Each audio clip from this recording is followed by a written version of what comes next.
interested in being an Airbnb host, we need to have a conversation. Because believe it or not, this industry has hit a new era of opportunity, my friends. As a host who's made over $10 million on Airbnb, let me tell you that Airbnb's controversial policy changes are gonna make you a ton of money this year. Tons. And in this video, I'm gonna explain how. Ouch. My name's Sean Rocky Geach. I've been a host for over 10 years. This is Airbnb Automated. So come along with me as I refurnish a property to be 101 Dalmatians theme. We're gonna talk about what hosts are doing wrong in 2025, considering these new changes, what you can do to make a ton of money as an Airbnb host. All right, Airbnb family, let's make some money. So what's going on is that Airbnb's come out with both a new policy and a summer release. And we've talked about both kind of. The new policy is their off-platform policy. And it basically says if you're not connected to a channel manager, there's a lot of stuff that you can't do. They're trying to control to what degree you communicate with guests off-platform, whether you market to them off-platform, whether you attempt to get them off-platform, whether you advertise that you can have direct bookings, all of it. And it's been hyper controversial because it's both valid and overreaching at the same time. Airbnb's been trying to target companies that are stealing guests off the Airbnb platform like Sonder. They've made an app that when you book on Airbnb, they try to put you on the Sonder app and do everything through the Sonder app and basically make a lifelong customer out of them somehow, right? And just one touch on Airbnb, then forever on Sonder. Airbnb sees that these companies, whether more or less professional, they see that these are threats to Airbnb's longevity because Airbnb is trying to build themselves up to be like the Amazon of hospitality, travel, and services. And that leads to the next thing. Airbnb's summer release, their main announcement is just that they're adding Airbnb services. They have Airbnb stays, Airbnb experiences, and now you can get like a massage, you can get your makeup done on Airbnb. And hosts are a little bit upset, some, because Airbnb's summer release and winter release are the two opportunities every year for Airbnb to significantly do something to better the status or stature or operability of hosts' businesses. And Airbnb came out the fence swinging a decade ago. They crushed it, and that's how they got so much growth, is they added things like the multi-calendar and 2-day and 3-day like discounts and scheduled messages, quick replies, and wish lists, shared wish lists for guests, and all these other features that make Airbnb sticky, that make both hosts and guests prefer to use the platform. So we're in an era of slowed innovation, and this is actually great, and I'm going to tell you why. By the way, this video is sponsored by Guesty because they're part of the solution to our problem. In order to succeed as an Airbnb host, we need to stop being just Airbnb hosts. We need to be business owners, hospitality business owners, short-term rental operators, and we have to be multi-channel. And why this matters for you is a bit of a hot take, actually. Airbnb is low barrier to entry. Anybody can do it. You don't even need to own your properties. You guys know that I've got hundreds of properties, all arbitrage, and co-host. Truth is, since it's so easy to start, it's so easy to give up on. So the move for 2025 is to take advantage that this industry has a lot of gaps in knowledge for best practices. But all of the best practices are public. And I don't just mean on this YouTube channel. I mean that you can look at a listing, see it's got bookings, see what their prices are, see if they're succeeding with their reviews, and then you can look at their photos, their design, their minimum length of stay settings, all of it. And you can find out if that listing is multi-channel. What channels are they on? You may not be able to find out what softwares they're using for channel management, but that's why I picked Guesty. It's an easy one. Guesty allows you to do pretty much everything. And the reason why I picked Guesty, after reaching out to a ton of different channel managers, only the ones that have the capability to operating at a high level, there was a few things about Guesty specifically. Guesty came out with their own pricing software, like Wheelhouse or Price Labs, and they're willing to take my advisement on what features to add and how we use it to better implement it and integrate it directly into a channel manager. That could be a game changer. Second, they offer an a la carte style approach to pricing. If you don't want a pricing software, or you don't want their AI messaging service, or you don't want their accounting stuff or their locks manager or whatever, you can piece together Guesty features and come up with a customized rate that works for you without all the bloat. My main One thing that I really didn't like about Guesty 3-4 years ago is that they were bloated and expensive, but they've come up with this a la carte pricing and they're willing to negotiate on price, which is cool. So you let them know how many listings you have and what features you want, and they'll go to shop with you. But the point is, we need a software like this to go multi-channel, to be on Vrbo, to be on Booking.com. So I'm going to give you a few links at the bottom of this video. One to join Vrbo, one to join Guesty. You can even have a special discount using my link, which is way cool. And I'm going to try to get you a PDF that shows you what channels book in what markets. This will be free data, compliments of Guesty. Super generous of them to even offer this, but some channels just don't book. Like some places nobody books on Vrbo. Some places nobody books on Booking.com. Guesty has this data and they offered me the data, so I'm going to share it with you. Let's get back to taking advantage of people's lack of proper information. Backstory. A lot of people became hosts before this became hard at all. When I started in 2015, this was so easy. Like my design was terrible. Looked like a mid-20s male, furnished a property with just the furniture that he had, and I made money. Now the world is more competitive. We have to have design. That's why I'm doing this 101 Dalmatians themed property. The stuff has to be interesting and fun and novel. So what we have are tons of listings, good, bad, ugly. And many hosts who have bad and ugly listings have them because they started when this was easy enough that bad and ugly were profitable. Now they might still be profitable, just not as profitable, and they'll be closer and closer to quitting. That's a big part of this equation too. As Airbnb does this off-platform policy, and as they add services, and as they get stricter with refunds and not paying people for stained sheets and stuff like that, more people quit. This is a never-ending cycle of people starting and then quitting. But now, today, there's enough good listings on Airbnb that we can look around and see what's working and copy what's working, but then take all of those listings even farther than hosts are taking them themselves. That's another big part of this equation. So let's imagine you're using my market research playlist and you're looking around markets using these techniques and you find a pattern.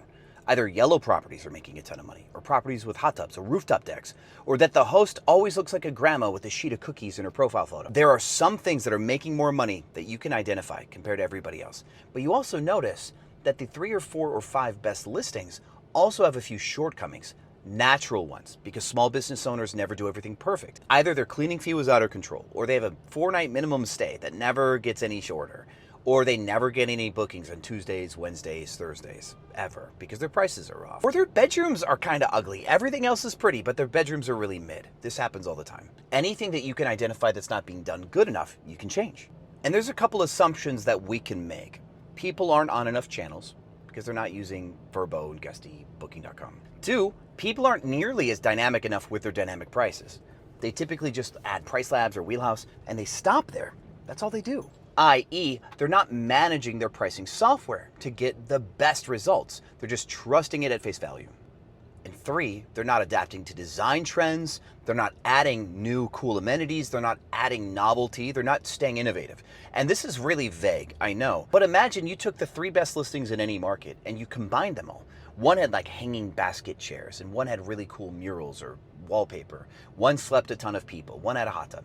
And you took the best from them all. You'd make a super property. These other hosts could be doing the same thing. Every year they could be looking at their competition, looking for new competition in their market, or kind of like similar markets but bigger. So for example, let's say that you're in Oklahoma City. You could look at places like Dallas and Austin and Denver for inspiration. Let's say that you live in Peoria, Illinois. You can look at inspiration from Chicago and Milwaukee for inspiration.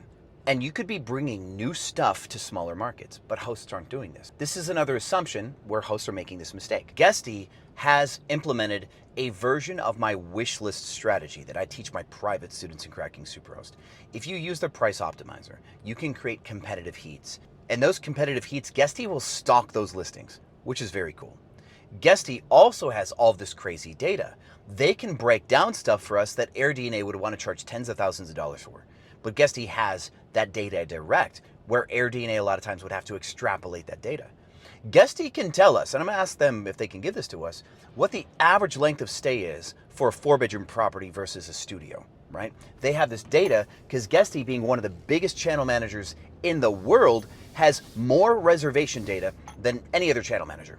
I'm pretty confident that they're right up there, maybe top 3 at the worst. So Guesty, with my partnership and nerdiness, and they know that I love data, they're going to give us the information that we need to make these types of crazy decisions. The stuff we need to both deviate and innovate. They also have a lot of features that really open up your mind to the best practices of how this industry should be run. There's stuff that I'm using at a high level that I'm most excited about, and so I'm going to break off on a tangent here. They have something called tags. Every property that you list, you can list with tags. You make up any word you want, it becomes a tag. And I have a ton of properties with different portfolios. I've broken up my portfolio between 9 different accounts, 9 different host groups, and then I do co-hosting. And so I can tag those companies. And if I want to do revenue management for Besu or for Pad Suites or for Helm or any of my companies, I can just post the tag in there, type it in, and I can, on my multi-calendar, see only like tag listings for Helm. For messages, I can do only my messages for Pad Suites. Tags allow me to break things down by property type, city, market, amenity, company, portfolio, all of it. Tags might be one of my most favorite basic guesty features that allow me to run 10 companies from one channel manager. That's just nuts. I'll tell you what, guys, my shoulder, God, even though I work out a lot, holding this phone, it starts to feel like it's 50 pounds. Crazy. Had to circle the block. Downtown Dallas has way too many cars unloading, trucks and stuff, right in front of my property. So I had to circle around again so I can get a parking spot to unload this stuff.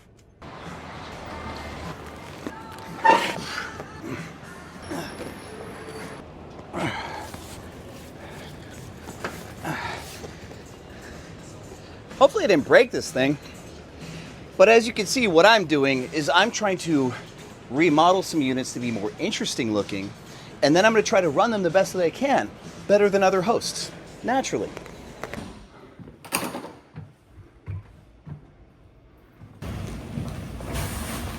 See the spots on the rug? That's going to go under here. We're actually switching this from 1 king to 2 queens to sleep more people.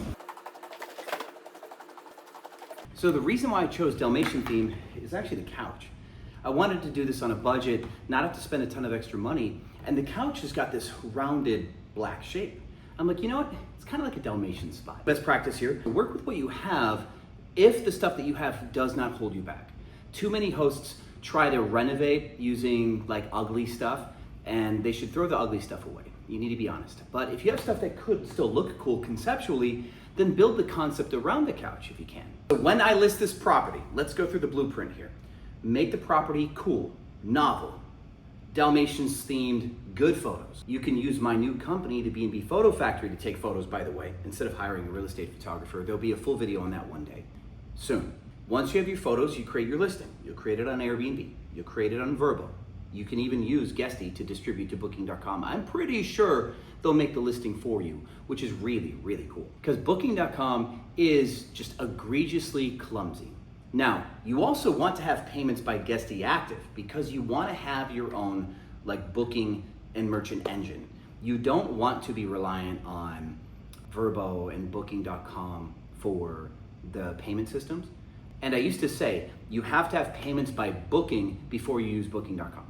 And I'll confirm with Guesty that Guesty's payments by Guesty can override Booking.com's booking and merchant engine because some people can't get payments by Booking. And then what will happen is you'll get bookings on Booking.com that no one actually pays, and Booking.com expects you to collect it on site like a hotel.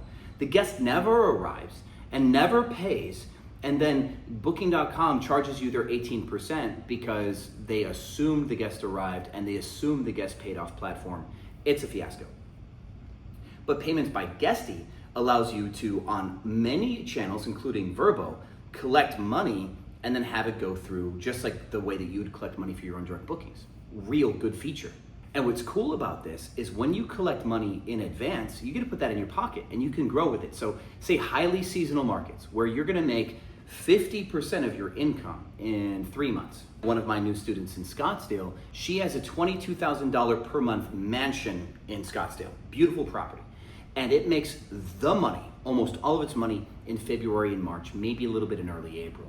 And then from May through November, December, January, it's just a low flat line. And you can see this on Rabu.com. They've got this free chart that shows this huge spike for a couple months and then just flatline.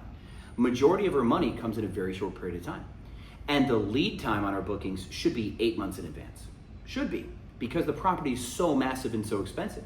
So instead of waiting for March to come to get paid, some of these Vrbo bookings or Booking.com bookings, you can make your cash a little bit ahead of time.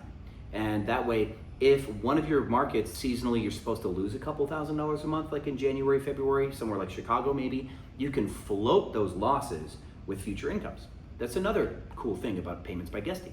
So we get the place listed, we get it distributed, and Guesty has what they call distribution. You pay for one listing on Guesty that then becomes part of your direct booking thing that they give you, all that. But then with distribution, you pull in your Airbnb listing, you pull in your Vrbo listing, you pull in your booking.com listing, and they all web to your Guesty listing. So you still only pay for the listing once on Guesty, but it distributes to all the places that you push it. And they don't charge you per distribution. I used to recommend HostHub a lot, and it's a really simple software, but they charge you for batches of connections. So the more you connect one listing, the more the connections would cost. This may have changed, but that's how they used to roll. And with Guesty, you get unlimited distribution, direct bookings, all of this stuff for the same flat rate, which is nice. So then after you distribute to all these places, you can go into Guesty Price Optimizer, and it will track your listing for about 5 days or a week and analyze you against the market and then come up with a pricing plan. And this is really unique. Both Price Labs and Wheelhouse, they just turn you on and go against a bunch of assumed data. So they're going to assume that your listing should be priced a certain way just based on the metrics. But what Guesty does is Guesty actually looks at your success or failure at current price points and at the market before it starts to make recommendations. It just doesn't come out day one telling you that you should be $20 or $100 or $1,000. It looks at your market and analyzes activity and how you perform over a period of time. It goes and looks at your past booking data, future booking data, crunches everything that it can before it gives you what it believes to be an intelligent output. So you're distributed, you're in Guesty Price Optimizer, you let it start to run your show, and then you manage your prices through Guesty Price Optimizer. You're allowed to overwrite prices. You can raise them or lower them by a percentage or by a fixed dollar amount. You can customize all of the nerdy stuff that I talked to you guys about here. You can customize lead time based strategy. You can customize gap days. You can customize length of stay requirements based on lead time, all this other stuff. It's really, really cool. And then you can plug in automated messages. You can have a stream of messages that perform differently based on when somebody books. For example, I have a last minute booking message stream. Somebody books and they're gonna check in an hour, they will get all their check-in information hyper quick, right? Somebody books 2 weeks in advance, they don't get the check-in information right away, right? They get their check-in information just a day or two before arrival, but we still send them correspondence in accordance to the amount of time that we have.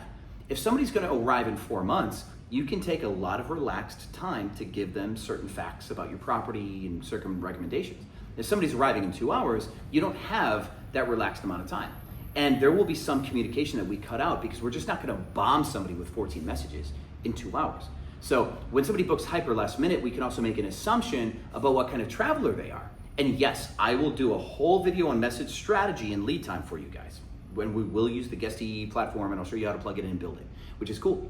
And this leads me to one of my last most favorite features for the sake of this video, just for this video. As a guy who's run hundreds of properties across 8, 9 cities, my teams can do a good job and they can do a bad job. So we have a dead man's switch built into our messages. Guesty can tell if you respond to a guest through Guesty.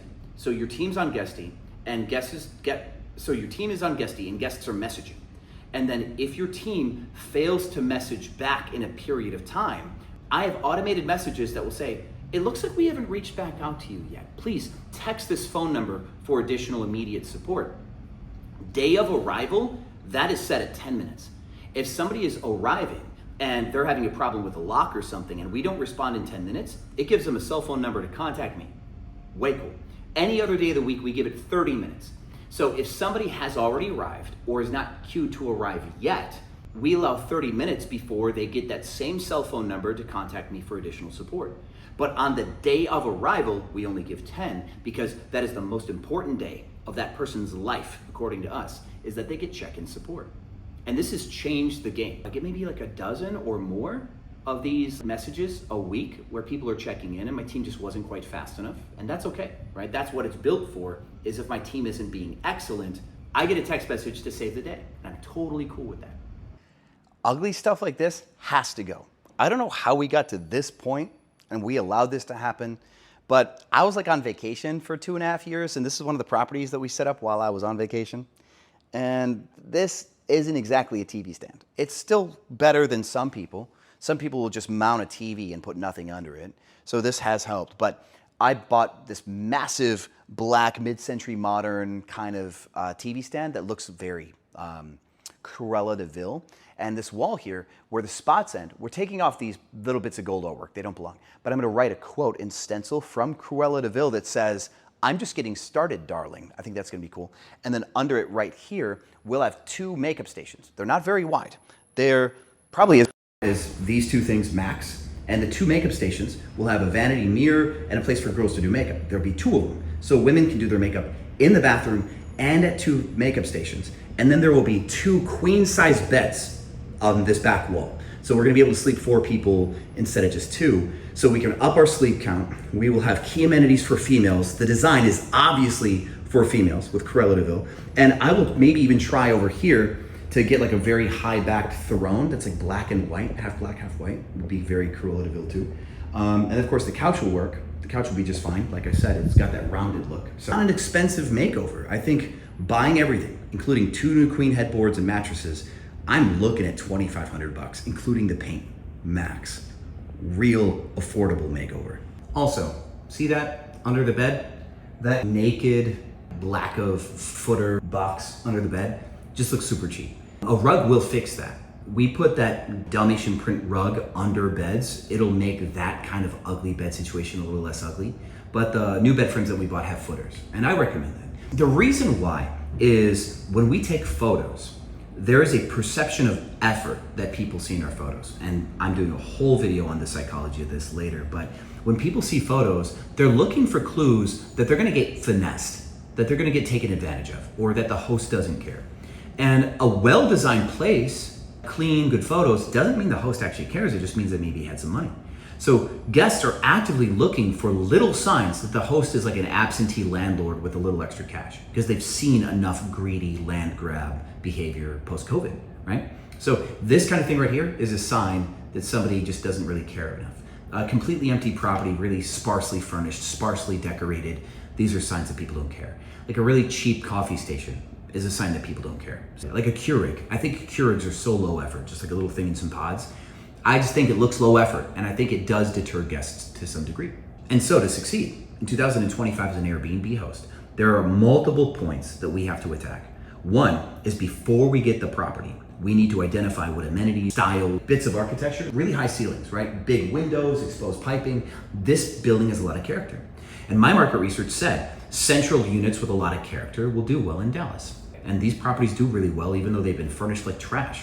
So imagine how they're gonna do once they look good. Before we pick up the property, we need to do market research to identify what's gonna make us money, what's worth the investment. Then we have to come up with our own design, unique enough that it is our own, but copies the greatest in the market enough to guarantee that we'll make money. Then we need to go to market, get the thing up on time, right? Time to market's important, because if you sit on a property for a month and a half furnishing it, you're just wasting cash. Then we need to distribute it, not just on Airbnb, but at verbobooking.com, Marriott Homes and Villas, Bring Fido, like all these other places. Depending on your market, some of them will do better than others. We need to tie that all together with a software so we don't fail. You could get double bookings because you're on verbobooking.com and Airbnb, and you get 2 bookings for the same weekend and you didn't know, and then Airbnb fines you a ton of money and then delists your listing because they're hyper strict about stuff like that now. A software will save you from that. Then you can have cohesiveness and unity in your communication, because your communication will come from one central software. Your team can work out of Guesty instead of trying to work through a portal that says Airbnb and a Vrbo login and a booking login. They can just log in through one centralized software.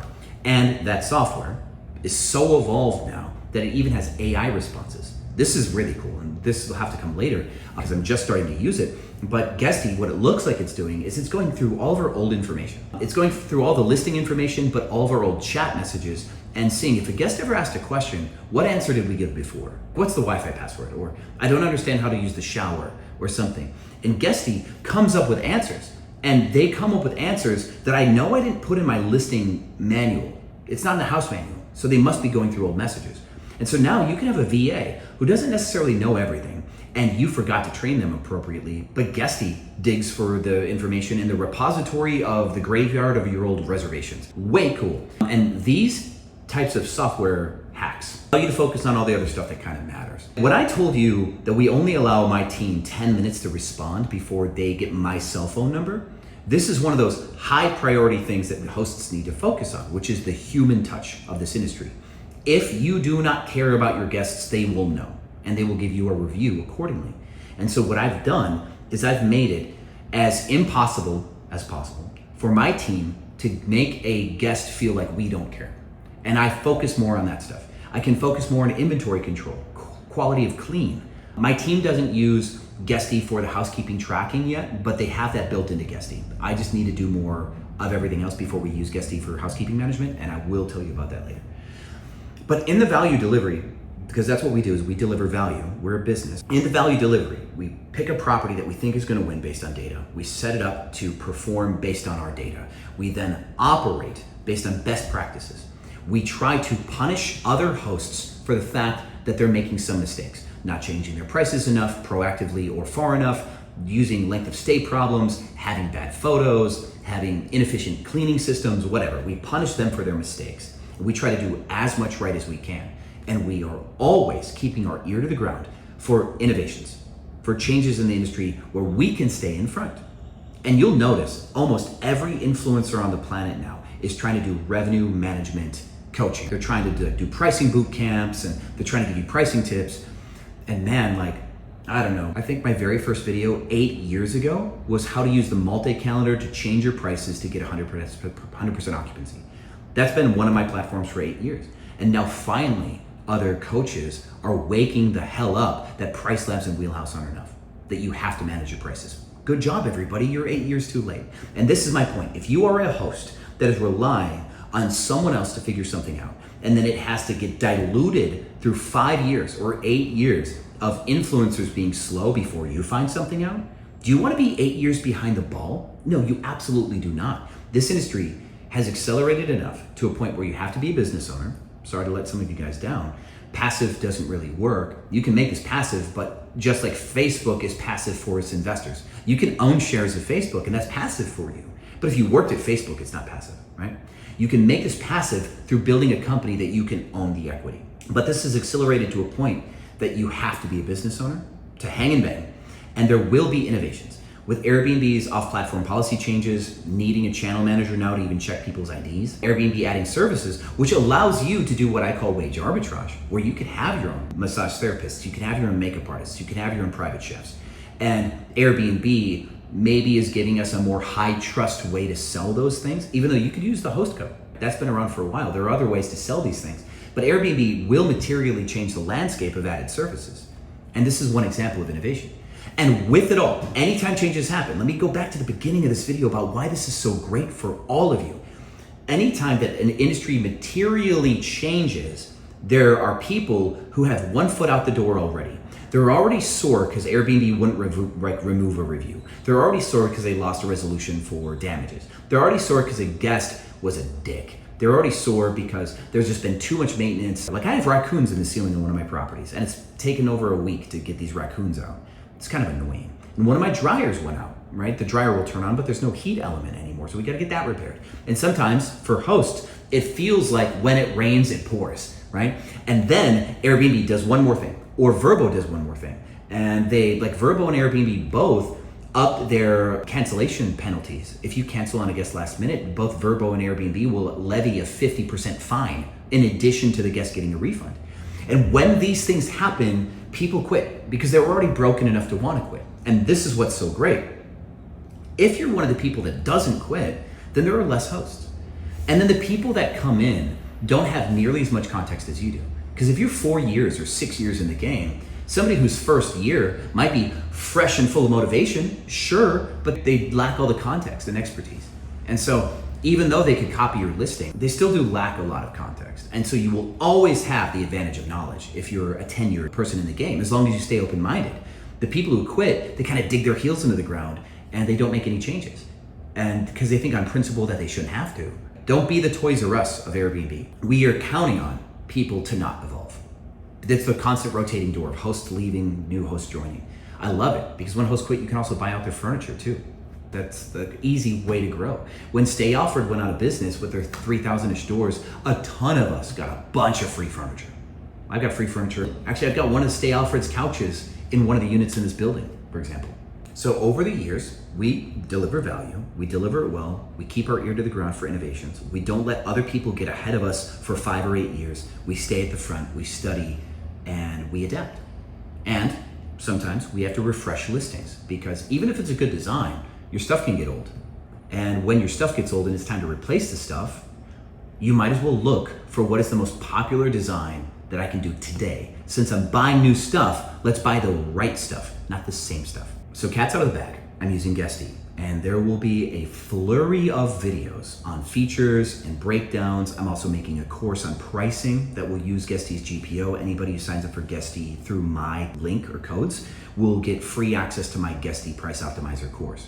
But only people who join Guesty through my code. If you join Guesty through somebody else's, sorry, you don't get it. So it's a value add that I'm creating to make sure that Guesty knows that people listen to me. With that said, guys, thanks so much for watching this video all the way through to the end. I will give you a final version of this listing when it's ready, and I will have more how to use Guesty videos in the future for those of you that are absolutely interested. But also stay tuned for more pricing stuff, and it will apply to more than just Guesty's GPO. Pricing best practices are a global thing. How you apply a price change, it doesn't matter what software you use. How you apply that price change doesn't matter. It's that you apply the price change and that you get the bookings. I love you guys. You're the best. Let's go make some money in 2025. All the resources are down below as promised. And as always, I'll see you on the other side.